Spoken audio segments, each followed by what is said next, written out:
My whole body is on fire. I blink again, but the world is gone. I'm blindfolded. I try to move. My hands, my feet, bound. Rope biting into skin. Panic blooms hot and fast like a match struck in a dry room.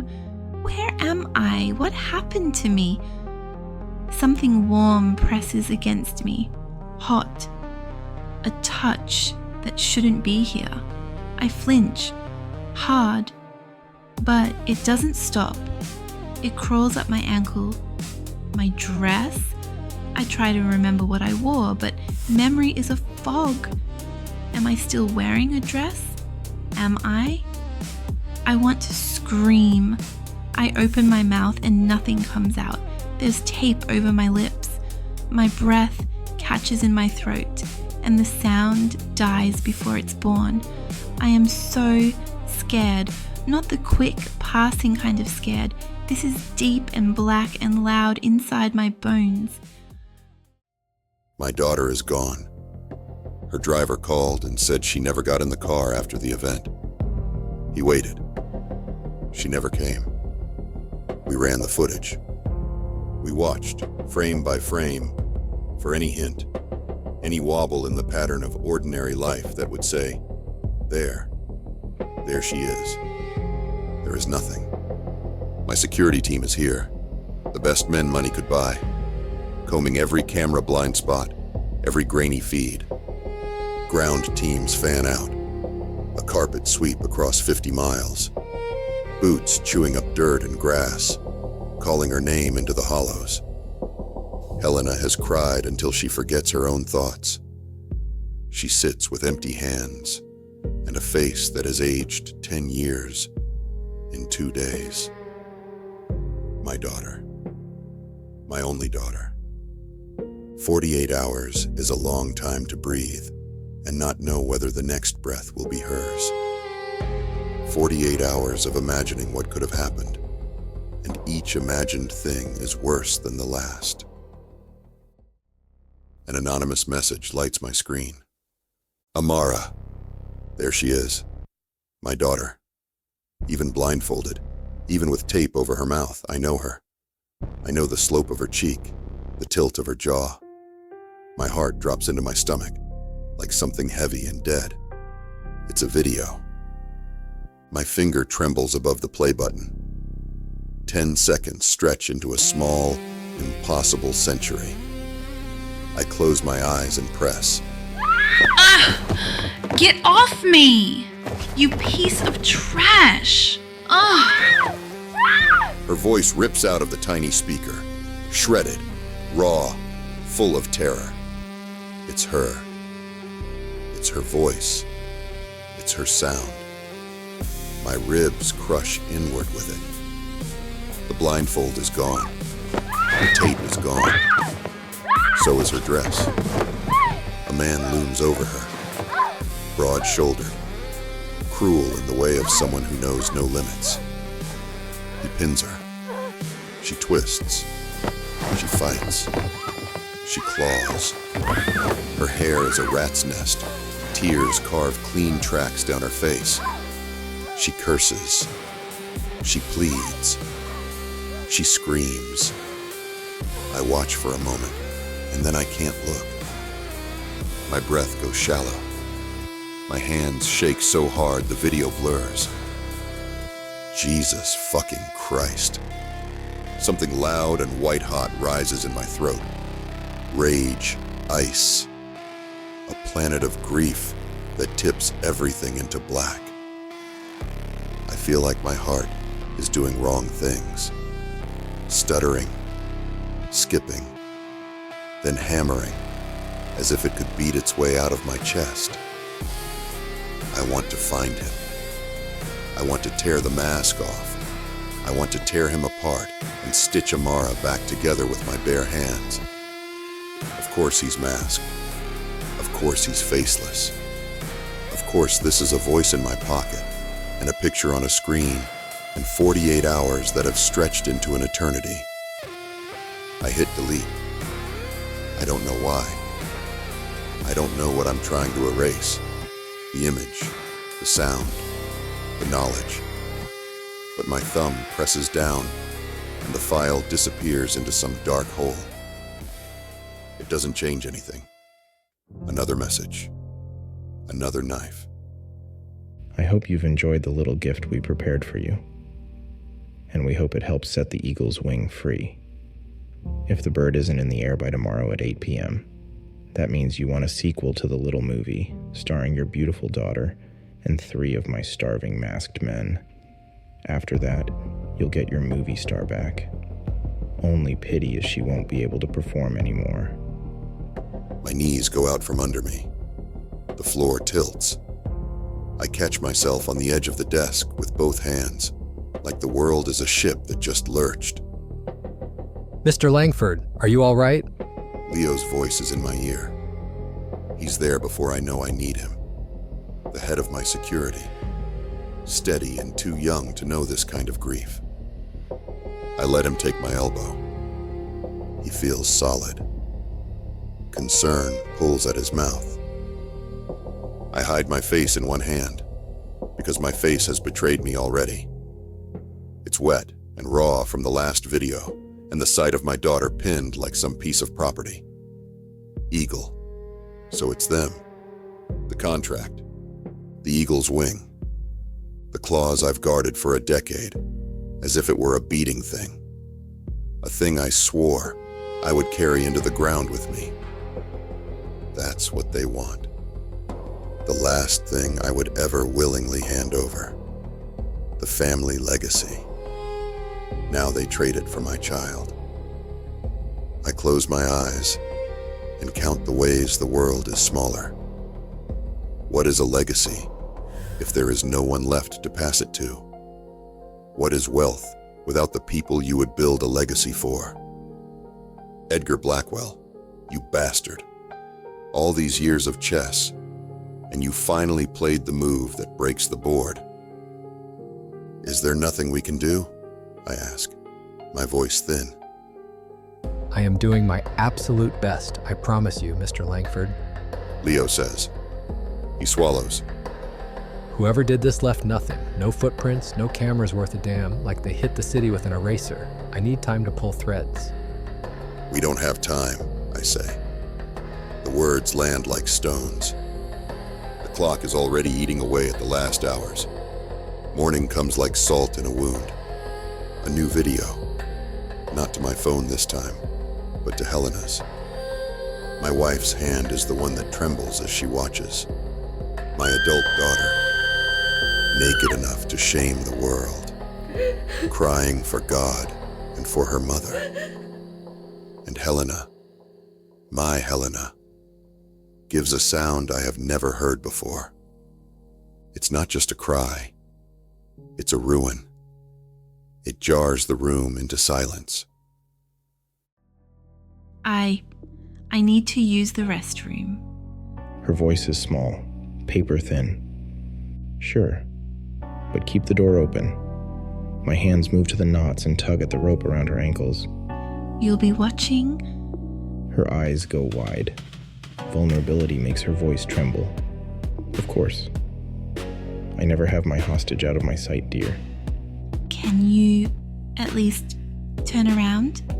Her cheeks burn with shame and pleading. No. My answer is a flat line. You pervert. I let out a light laugh. Think whatever, sweetheart. Nothing I haven't seen before. She's been crying for 24 hours. No one would survive what she's survived and not show the evidence. Still, even ruined like this, she is impossibly beautiful. And that is the terrible thing about it. Beauty can make grief look like poetry. I lift her chin. Her eyes slam shut. Her breath stutters. You need to drink and eat, I tell her. You'll be useless if you're dead before 8 p.m. tomorrow. Get away from me, you bastard asshole. Her fury flares and she twists away, a sudden animal that still cannot free herself. Curse words tumble from her like stones. I breathe out, amused despite myself. She's furious, and even that looks cute on her. I snatch a bottle of water, tilt it back, and let the liquid pool in my mouth. My hand seizes her chin once more, forcing her face up to mine. Her eyes widen in horror, shimmering with fresh tears. Then my mouth crashes onto hers.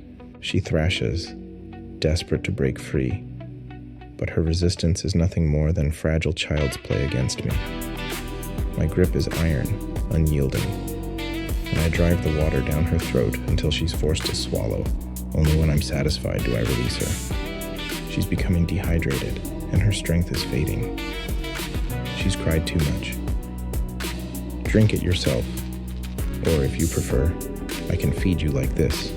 I won't mind. I smirk, holding the water out to her. You... She bites her lip, so hard it looks like it might draw blood. Then, with her hands bound together in front of her, she finally takes the water. The tears streaking her cheeks, the devastation in her eyes, the fragile surrender written across her face. It is all too beautiful. I'm sorry, dear. I don't want to see you cry anymore, but I have to do this. Your mom is dead. She had a heart attack after I took you. It's on the news. Sorry, babe. I show her the news on the phone, the scream that rips out of her.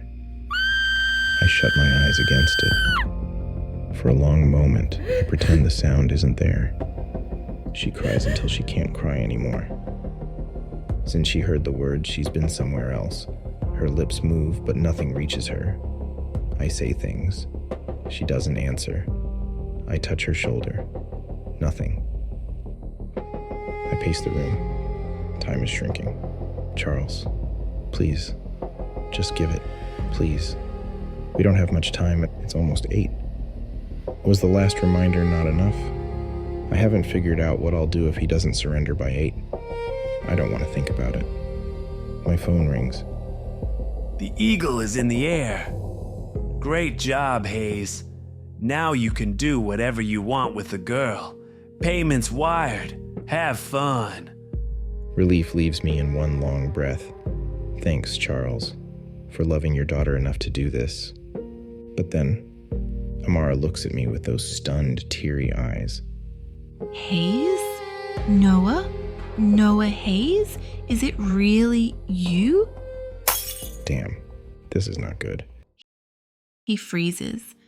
For a moment, he just stands there, still, silent, and then he exhales, like the weight of his secret has finally been cracked open. Noah Hayes, it was him. I knew that voice. I knew that strange feeling I kept brushing off since the moment I was taken. The tension, the awkward closeness, and that ridiculous flickering sense of safety. A part of me actually believed he wouldn't hurt me. But that was before he ripped off my clothes, touched me where he had no right to, made me scream like I was dying. Now I don't know what to believe. He sighs, slowly removes his mask. Noah Hayes. Same deep eyes, same dark, messy hair. But he's not the boy I remember, not anymore. His body is bigger, built. His eyes cold, like frozen steel. He doesn't say a word, just pulls out a dagger, silver, sharp, spins it between his fingers like it's a fidget toy. And the whole time, he's staring right at me, calculating, thinking, contemplating, like he's deciding whether or not to end my life. The same boy I once had a crush on, the only boy I ever liked. But now he's the man who kidnapped me, the man who murdered my mother, the man who burned my family legacy to the ground. And worst of all, I've seen his face. I've said his name. And no one walks away alive after seeing their captor's face. Stop. 5 against 1? Seriously? And you call yourselves men? I shout at the group of guys, fists flying, crowd roaring. No one listens. They're too busy stomping and swinging. Noah Hayes. Of course it's him again. 5 boys, all bigger than him, taking turns like cowards. He's crouched there, bloodied and bruised, not putting up a fight. I don't even think. I run in, trying to break it up, but suddenly, fists are flying at me now. I flinch, eyes squeezed shut, heart pounding in my ears, bracing for the blow. But it never comes. I open my eyes, and there he is, Noah, standing in front of me, shielding me with his body, taking the hit for me. And he falls to the ground. Amara, this has nothing to do with you. Just go. One of the boys shouts. Another laughs. Why are you always defending him? The underdog? What? You have a crush on him or something? More laughter. I square my shoulders, hands on my hips, chin lifted. Yeah, I have a crush on him. So what? Silence. You guys are pathetic, I spit. You pick on him because he doesn't come from money? Because he doesn't wear designer shoes? Grow the hell up. Try acting like real men for once. Just leave him alone. That shuts them up until Alex steps forward. Amara, He says, voice low, eyes serious. you can't be serious about this guy. He's not who you think he is. I stare back, unblinking. He flirted with Lucas's girl last week, and now Ethan's girlfriend too. He plays dirty. Trust me, he's trash. He pats my shoulder like he's doing me a favor, gives me one last look like I'm the one who's lost. Then he turns and walks away. Others follow. Noah is a mess. His shirt is torn. Bloodstains bloom across the fabric, bruises on his face, cuts on his arms, his knuckles raw. I reach out my hand. He doesn't take it. Instead, he pushes himself off the ground, slow and stiff, like every inch of him hurts. Thanks, He mutters. but you didn't have to get involved. I don't need help. Noah, you're bleeding, I say softly. Just let me help you. Please. He doesn't answer, but I grab his wrist anyway. I don't give him a choice. I drag him with me through the alley, across the street, up the stairs, into my room. I shut the door and lock it. He sits on a chair across from me, silent. I sit on the side of my bed, first aid kit in my lap. He doesn't flinch when I dab the antiseptic against his skin, not even a wince. Like he's used to pain, like he prefers it. We sit in silence until I can't take it anymore. Noah, I pause, my fingers still on his arm. Do you really like Isabel? Or Kate? His eyes flick up, staring at me now. I hate how insecure I sound. But Alex's words are still stuck in my head, swirling like poison. I don't know what I'm doing, why I care this much, why my heart won't shut up around him, why I always feel this magnetic pull toward the boy no one else will stand up for. I remember that day behind the school. The rich boys had cornered a freshman, laughing, mocking, pinning him down. They were trying to shove his own thrift store shoes in his mouth, forcing him to eat them.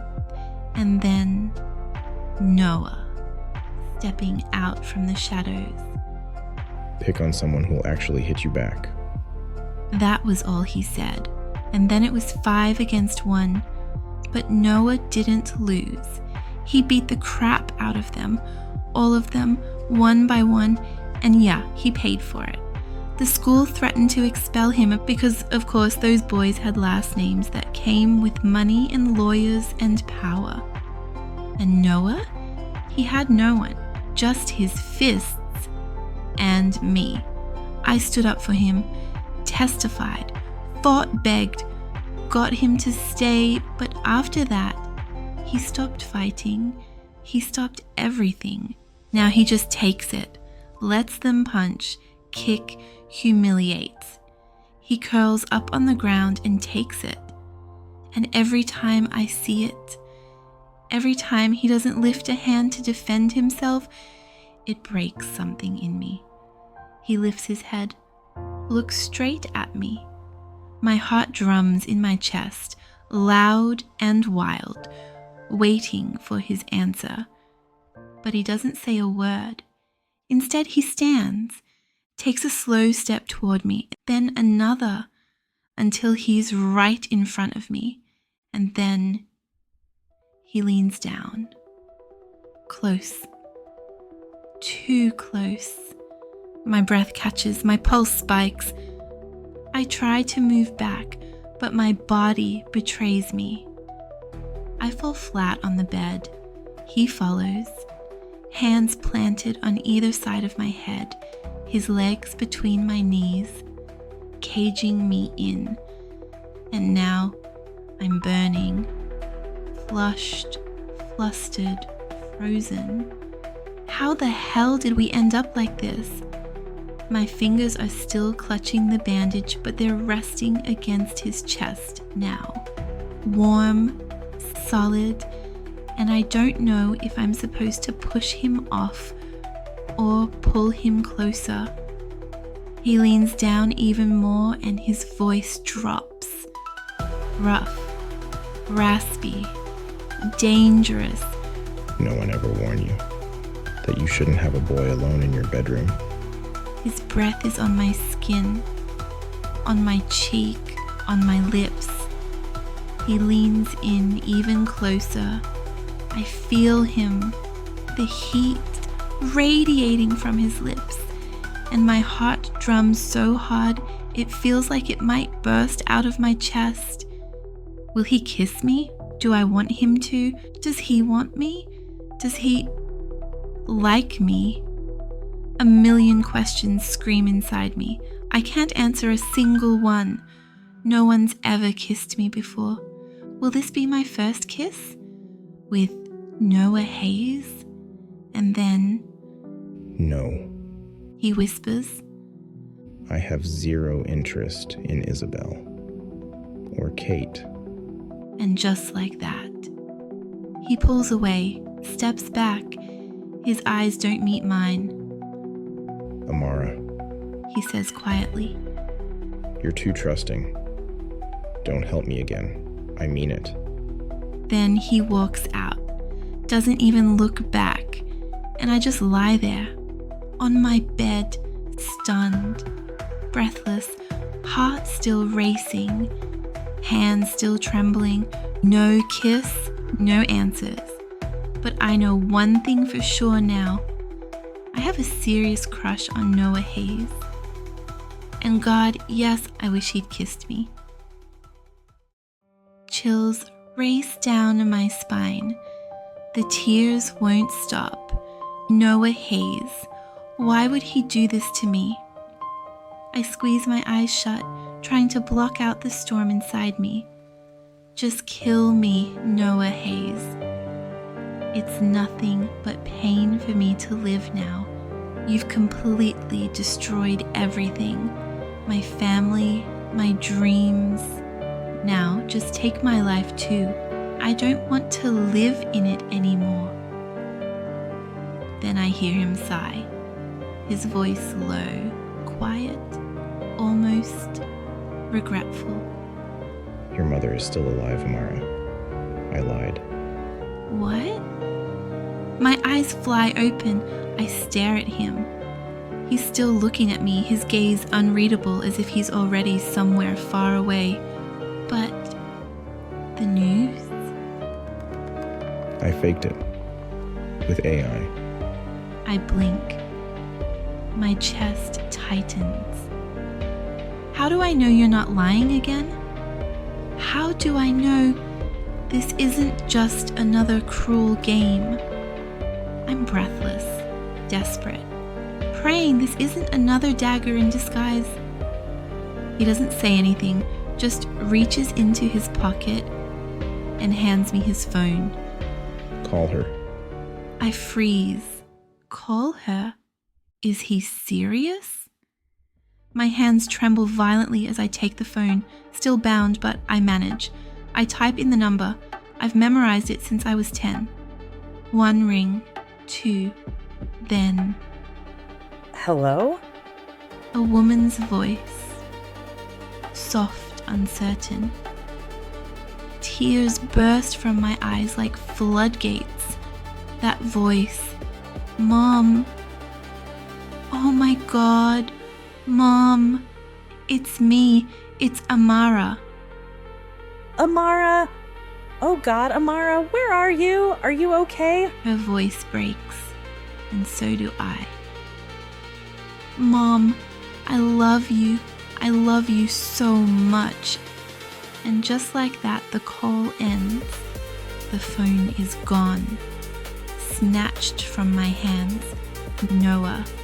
He crushes it in one smooth move, splits it in two like it was made of paper and tosses it to the ground. I stare at the broken pieces, still trembling, still crying. She's alive, my mother is alive.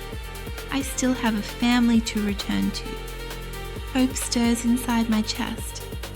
For the first time in days, I want to live. I want to hold someone. I want to thank him for lying. I know it sounds insane, but right now, I just want to hug everyone. I want to run to my mom. I want to feel her arms around me. I want home. But then reality crashes back in. Noah is still here, still standing in front of me, still the man who took everything and gave me this one impossible thing back. He's still planning to kill me, isn't he? Or maybe there's a chance. I look at him and search his eyes like they hold my future. What are you going to do with me then? My voice cracks, shaky, barely above a whisper. He pauses, a beat of silence that lasts just a second too long. Then, It depends. I swallow. Depends on what? He steps closer, eyes unreadable, voice steady like a blade gliding across silk. Depends on whether you can convince me you'll be a good girl, that you'll keep our little secret, or if you're going to run straight to the authorities the second I let you out, screaming that Noah Hayes is a kidnapper who deserves life in a cage. I won't. I swear, I won't. I'll be good. I'll keep quiet. I won't say a word about who took me. I didn't see anything, didn't hear anything. I promise, please. I'm pleading, voice raw. I'd drop to my knees if I could, but he doesn't budge. How would I know you're not just saying what I want to hear? Words are cheap, Amara. Trust. That's expensive. Then tell me what to do, I whisper. I'll do anything. Just tell me, Noah. Please, I want to go home. I just want my life back. Another pause, and then, finally. 2 things. You agree to them, I'll let you go. Yes, anything. Don't agree so fast. You haven't heard them yet. He steps even closer now, his shadow falling over me like a curtain. First. He begins, voice cold, sharp. When you return home, you'll eventually receive a marriage proposal from the Drax family. Cassie and Drax will ask for your hand, and you will accept. I blink. This one completely throws me off. What? The Drax? But why would he want to marry me? He doesn't answer. Of course he doesn't. I've heard of the Drax family. Everyone has. They're one of the big three, silent owners of half the city. They don't play in the light. They move in the grey between power and crime, legitimacy and manipulation. My father always stayed clear of them, made it his mission to keep our name untainted. No ties, no alliances. And now Noah's talking like they've already laid claim to me, but why? Especially now, when the eagle's wing is already out of our hands. The Langfords are ruined. The name's worth nothing. Am I getting a yes? His voice slices through my thoughts. Because if not, we can end this conversation right here. I stare at the knife glinting in his hand, and then at his face, stone cold, waiting. Yes, I breathe. Yes, I'll do it. I'll marry Cassian Drax. You have my word. His lips curve, not into a smile, but something darker. Good girl. That's one. I brace myself. What's the second? His gaze drops, then rises again, slow, deliberate, and when it meets mine, it's darker than I've ever seen it. You're going to prove your loyalty. He says. Physically, viscerally, and permanently. I freeze. He walks toward me. His voice lowers to a whisper, wrapping around me like chains. I want a video of you giving me what I want. On your knees, naked, obedient, unashamed, pledging yourself to me with your body. I'll keep it locked away.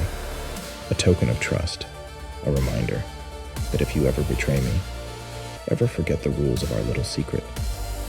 He leans down, his breath brushing my cheek. The whole world will know exactly what kind of girl you are. I stop breathing. Tears sting my eyes, but I force them back. I can't break. Not now. Not yet. Now. He whispers, brushing his knuckles against my jaw. Shall we begin, sweetheart?